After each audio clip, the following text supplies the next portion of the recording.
so much being written about the brand called You right now, but one of the best articles out there is at Fast Company, and we'll be talking about that tonight. It is actually called, the title of it is The Brand Called You. That's kind of required reading if you haven't read it yet. That'd be a great place to start. Also, the Washington Post has an article called CEO of You, same kind of deal, or CEO of Me Inc. And that's also a great piece to read if you're kind of new to this arena. This past weekend I was in Sebastopol, California at something called the Social Web Foo Camp, and basically we talked about social web, social graph, all kind of your data on Facebook, Twitter, Flickr, all of these different networks and how to port them from, anyway, identity and porting your social graph and all kinds of exciting stuff. And I had the opportunity to meet Katie Stanton, and she's the kind of the chief social media person for President Obama.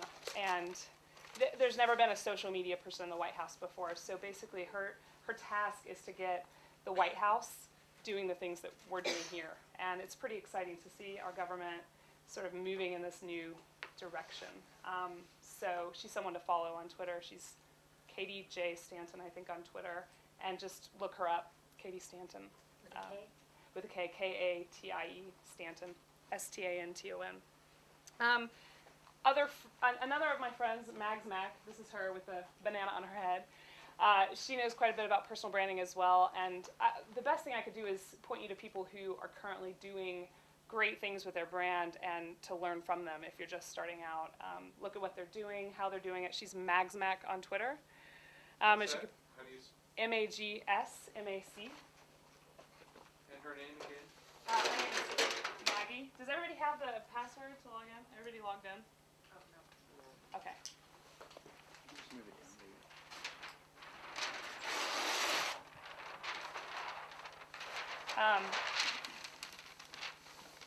There we go. Yeah, I'll probably call out a couple of Twitter names tonight, so if you are watching at home or, that's right, we're recording, so same as last week, if you say anything that you don't want to be recorded, just bear in mind we won't be editing that out. We have another guest with us this evening, Brian Burns. He's in the back. Hi, Brian. And his Twitter handle is Brian L. Burns, if you want to go ahead and follow him as well. A new service just came out today, as far as I know. I think it launched today, or anyway, sometime in the past couple of days, called Noam, and the concept of Noam is to thwart social media identity theft. We've talked a little bit about it in past lessons, but this would be another one, in addition to username check, to just make sure you've registered your name across all different sites. Noam. Register your brand name everywhere. Register it today. Or you can actually pay them to do the dirty work for you. It's like $64.95, and they'll register your name or your vanity name or whatever it is you're going with across all of these sites on your behalf. Yep. Should you do multiple? Like, should you do your name plus your vanity name? And I would say yeah. kind of like you do with domains? Yeah, I would say if you've bought the domain, if you care enough to buy the domain and you think you're going to flesh out the domain, that you probably want to register that across all of these as well. Especially if you're going to start promoting it, like on Twitter, under your current name, then if someone thinks that's a great idea, they might go ahead and, borrow that idea and run with it. So, in the beginning, I mentioned the Brand Called You article, and this is a quote from the Brand Called You. Regardless of age, regardless of position, regardless of the business we happen to be in, all of us need to understand the importance of branding. We are CEOs of our own companies, Me Inc. To be in business today, our most important job is to be head marketer for the Brand Called You. Michael Phelps, is anyone familiar with what happened with Michael Phelps? Nancy, do you want to just tell us really quick what happened with that? So, Michael Phelps got a photograph taken of him that someone had displayed on one of the social media sites of him taking a took which is And- appropriate for today. And, 420. unfortunately, So I switched to the Firefox.